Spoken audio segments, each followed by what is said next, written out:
Hello friends, this is Purushottam here. आज हम एक नया लेक्चर देखेंगे इन्वर्टर पे। ठीक है। मैंने लगभग आप लोगों को 2 यूनिट्स कंप्लीट कर दिए हैं। ठीक है, और ये आपका आई थिंक 4th यूनिट है। ठीक है, इन्वर्टर। मैंने आप लोगों को बोला था चॉपर स्टार्ट करेंगे, बट अभी इन्वर्टर स्टार्ट करते हैं क्योंकि ये ज़्यादा मार्क्स का आता है आपके एग्ज़ाम में। चलो तो देखते हैं कि इन्वर्टर क्या है और कैसे इसका वर्किंग है और कितने टाइप का होता है और एप्लीकेशन क्या है। मैंने आपके सिलेबस में देखा इसका 14 मार्क्स का क्वेश्चन इस चैप्टर से आता है। अभी जो रेस्ट ऑफ द चैप्टर्स बचे हैं आपके, उसमें सबसे ज़्यादा मैक्सिमम मार्क्स आई थिंक यही कवर करता है, तो मैंने सोचा पहले इसको ही कवर कर दिया जाए और उसके बाद उन चैप्टर्स को करेंगे। इस वीक में लगभग ये चैप्टर एंड हो जाना चाहिए। इस वीक में नहीं तो लगभग नेक्स्ट ट्यूसडे तक तो ये कंफर्म एंड हो जाएगा ये चैप्टर। अब इसमें भी, इस चैप्टर में भी हमारा एजेंडा सेम ही रहने वाला है कि हम कैसे डील करेंगे। तो सबसे पहले देखेंगे कि इन्वर्टर होता क्या है, कितने टाइप का होता है, इसका एप्लीकेशन क्या है, एंड देन इसका वर्किंग प्रिंसिपल। वर्किंग प्रिंसिपल में भी जो हम पीछे से करते आए हैं, मतलब जो हमने एनालिसिस किया है कन्वर्टर्स में, वही कैरी ऑन होगा। जैसे हम पढ़ते थे सबसे पहले सर्किट, कि वो सर्किट वर्क कैसे करता है, फिर उसका वेव फॉर्म पढ़ते थे और देन उसके बाद हम मैथमेटिकल एनालिसिस करते थे। सेम चीज़ इस चैप्टर में भी होगा। ठीक है, कुछ भी डिफरेंस नहीं है, तो आप लोग हर एक लेक्चर को अच्छे से देखिएगा। चलो अब देखते हैं कि इन्वर्टर होता क्या है।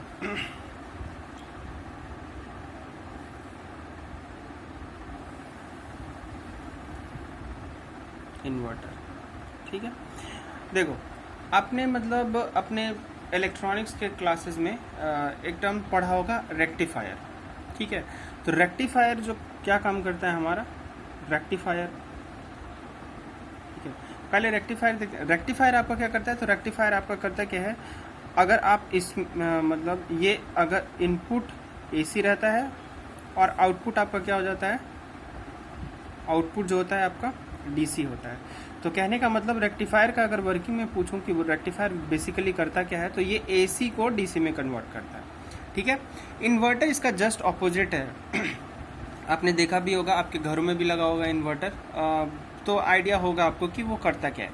तो इन्वर्टर जो आपका है, इन्वर्टर क्या करता है, ये इन्वर्जन का काम करता है। इन्वर्जन कहने का मतलब किसको, तो ये डीसी इनपुट लेता है और आउटपुट आपका क्या देता है, आउटपुट आपका एसी देता है। ठीक है, देखो आपके घर में जो इन्वर्टर लगा रहता है उसमें क्या होता है, आपका एक बैटरी रहता है। जब लाइट चली जाती है आपके यहाँ, तो ये बैटरी तो डीसी रहता है, लेकिन आपके जितने भी इक्विपमेंट्स हैं वो किस पे काम करता है, वो एसी में काम करता है। तो इस डीसी को एसी में जो कन्वर्ट करता है, उसके बीच में जो मीडियम होता है वो इन्वर्टर होता है। वो इन्वर्टर करता क्या है, इस बैटरी के अंदर जो डीसी स्टोर्ड है उसको कन्वर्ट कर देता है एसी में, और ये फिर आपके इक्विपमेंट, घर के इक्विपमेंट में चला जाता है, सो दैट कि ये वर्क करे। ठीक है, तो ये तो एकदम बेसिक सा प्रिंसिपल मतलब हुआ कि इन्वर्टर बेसिकली करता क्या है। तो इन्वर्टर बेसिकली आपका डीसी को एसी में कन्वर्ट करता है, ये आप याद रखोगे हमेशा। ठीक है, अब देखते हैं कि ये कितने टाइप का होता है। तो देखो, मैं पहले लिख देता हूँ क्लासिफिकेशन। इसमें भी डिफरेंट टाइप की क्लासिफिकेशंस है। जैसे मैंने साइक्लो कन्वर्टर में बताया था आपको, उसी तरीके से इसमें भी है, डिफरेंट क्लासिफिकेशन है इसका। तो पहले देखते हैं कि क्लासिफिकेशन ऑफ इन्वर्टर। तो इन्वर्टर का अगर मैं आप लोगों से डेफिनेशन बोलने को कहूँ तो आप लोग क्या बोलोगे, तो inverter is a device which converts DC power to AC power at a certain output voltage and frequency. मैं इसको लिख ही देता हूँ। तो इन्वर्टर का अगर आपसे मैं डेफिनेशन बोलूँ, तो इन्वर्टर आपका होता क्या है, तो इन्वर्टर आपका होता है, inverter is a device which converts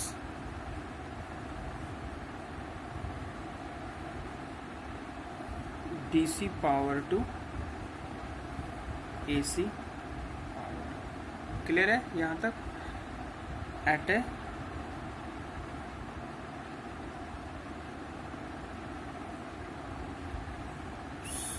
दिख रहा है ना सबको, दिख रहा होगा, अब दिख रहा होगा थिंक, हाँ, certain output voltage and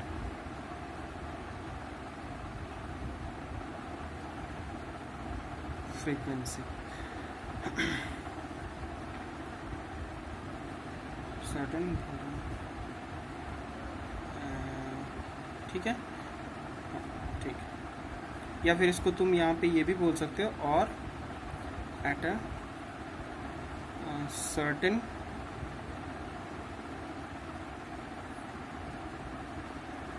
current level and frequency. ये समझते हैं ये पूरा लाइन का मतलब क्या हुआ।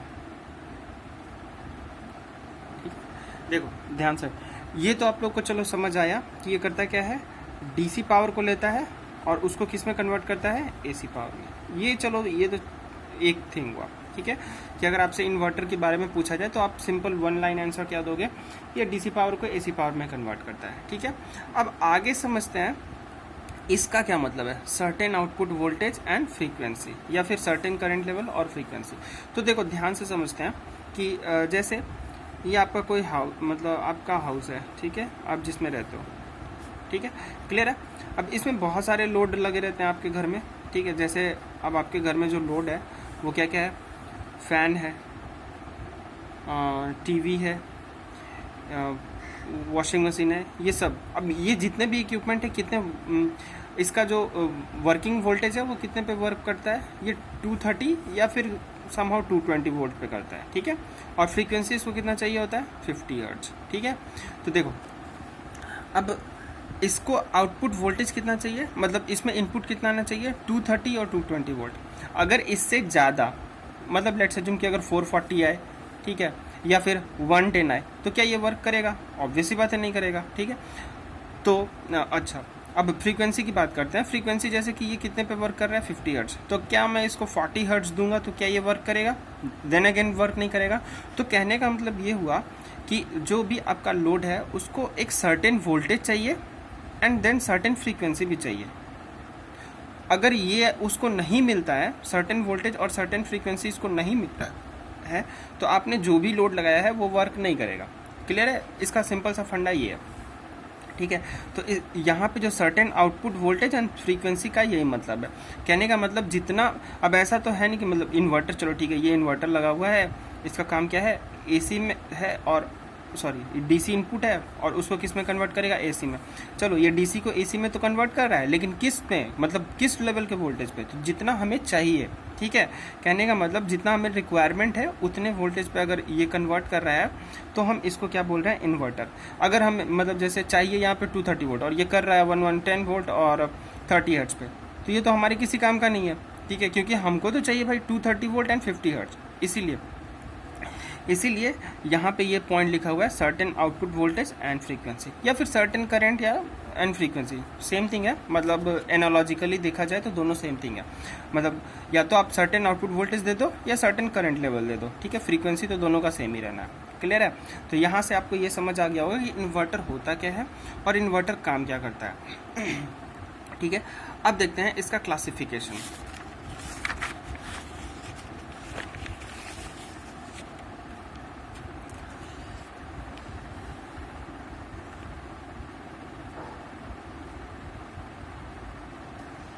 क्लासिफिकेशन ऑफ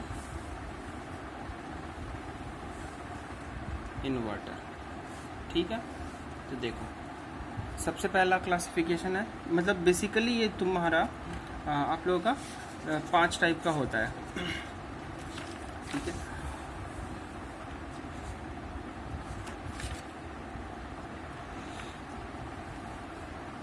पहला है आपका लाइन कम्यूटेशन इन्वर्टर। सबके बारे में थोड़ा थोड़ा आइडिया लेंगे। Line commutation inverter,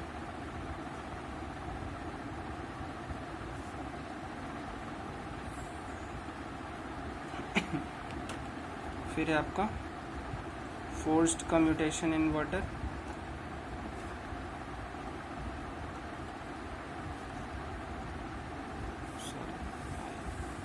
inverter, then है आपका load commutation inverter,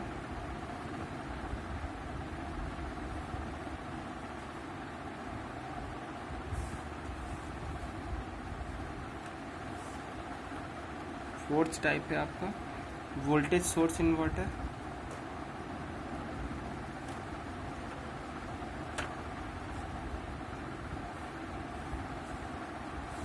and then again current source.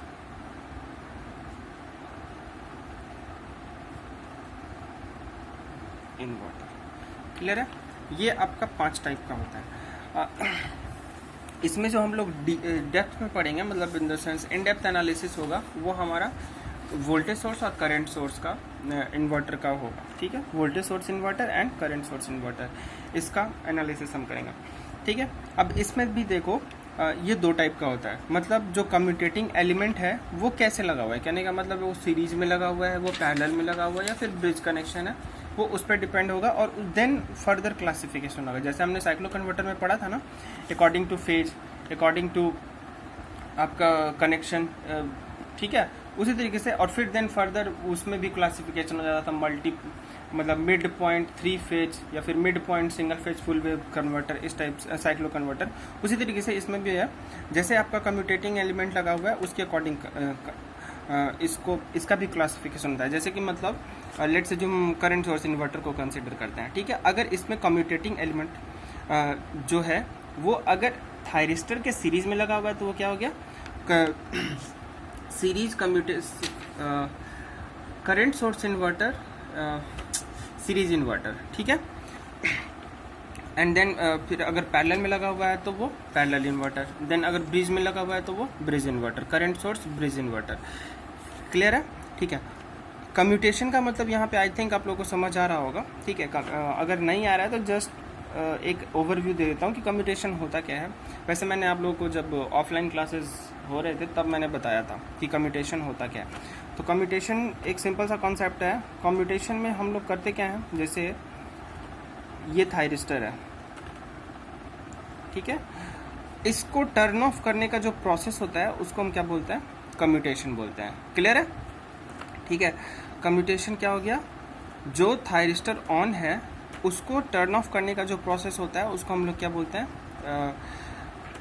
Turn off करने का जो प्रोसेस है उसको हम लोग कम्यूटेशन बोलते हैं। तो यहाँ पे लाइन कम्यूटेशन का मतलब क्या है कि मतलब इसमें जो कम्यूटेशन हो रहा है वो लाइन या फोर्स या लोड, ठीक है, उसके थ्रू, वो हम डेप्थ में देखेंगे। इन तीनों को जस्ट ओवरव्यू लेंगे इनका, बाकी एनालिसिस अच्छे से इन दोनों का ही करेंगे क्योंकि आपके सिलेबस में इन दोनों को अच्छे से पढ़ना है। ठीक है, और टाइप्स में अगर एग्जाम में आपके टाइप्स आता है तो आपको टाइप्स 5 लिखना है, ये 5 को 5 लिखना है। ठीक है, तो ठीक है, आज के लिए इतना ही रहने देते हैं। अब नेक्स्ट लेक्चर में मिलेंगे तो फिर हम लोग पढ़ेंगे इनके टाइप्स। ठीक है, और इनका वर्किंग प्रिंसिपल पढ़ेंगे। आज एक टॉपिक और ले लेता हूँ, एप्लीकेशन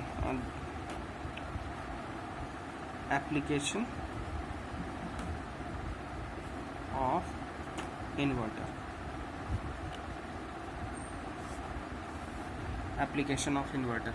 ठीक है, तो देखो इसका एप्लीकेशन क्या हो सकता है। तो सबसे पहले तो देखो स्टैंड बाई पावर सप्लाई, जैसे सपोज करो आपके घर में इन्वर्टर लगा हुआ है। ठीक है, तो इन्वर्टर आपका कब वर्क करता है, जब आपके घर में लाइट चली जाती है। ठीक है, तो कहने का मतलब वहाँ पे क्या हुआ कि जब आपका पावर सप्लाई नहीं आ रहा है तो एज ए इमरजेंसी वर्क कर रहा है। ठीक है, तो वहाँ पे हम क्या बोल सकते हैं इसको कि ये as a standby power supply के तरीके से वर्क करता है। अब स्टैंड बाई पावर सप्लाई कहीं भी यूज हो सकता है, जैसे हॉस्पिटल्स हो गए, ठीक है, एयरक्राफ्ट्स हो गया, ये सभी जगह हो गया। इवन मेट्रो में भी तो आपको दिखता होगा बीच में अगर कभी लाइट चली जाती है फिर भी मेट्रो चलती रहती है। रीज़न भी क्योंकि वहाँ पे एक स्टैंड बाई पावर सप्लाई है, उनके पास है। ठीक है, तो सॉरी, तो हम पहला क्या लिख सकते हैं, as a standby power supply, as a standby power supply. Clear है? ये तो हो गया। अब दूसरा है HVDC ट्रांसमिशन। HVDC का क्या मतलब है, HVDC ट्रांसमिशन का क्या मतलब है,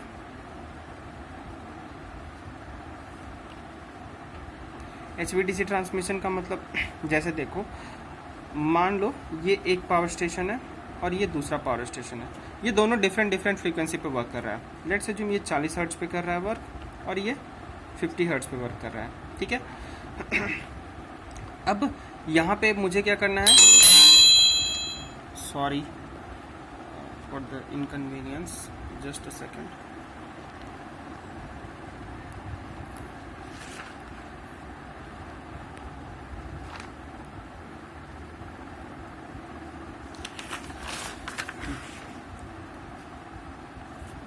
जस्ट अ सेकेंड।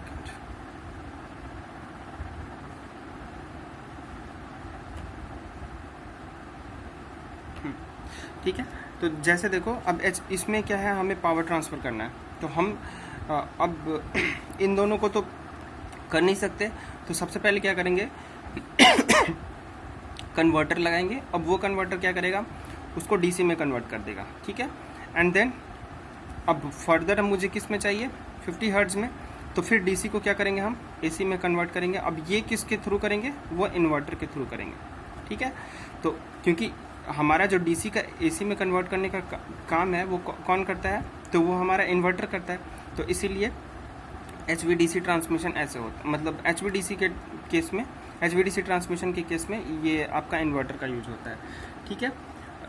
तीसरा है आपका एज ए इंडक्शन हीटिंग, आपने पढ़ा होगा यूटिलाइजेशन ऑफ इलेक्ट्रिक पावर में, ठीक है। तो इसमें मैं ज़्यादा डेप्थ में नहीं जाऊँगा, इंडक्शन हीटिंग में यूज होता है, ठीक है।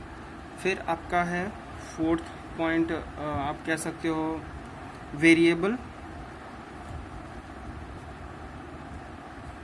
स्पीड एसी मोटर ड्राइव, ये आगे हम लोग पढ़ेंगे, आपके लास्ट चैप्टर में इसको पढ़ना है, ठीक है। तो अभी के लिए जस्ट इसको ऐसे ही रखो, ठीक है। फिर और ठीक है, इतना ही रहने देते हैं, ठीक है। एप्लीकेशन और अगर कुछ रहता है तो मैं आप लोगों को लाइव क्लास में बता दूंगा, ठीक है। तो ये रहा इन्वर्टर का इंट्रोडक्शन, अगर आपको एग्ज़ाम में आता है तो ये सब लिखना है, ठीक है।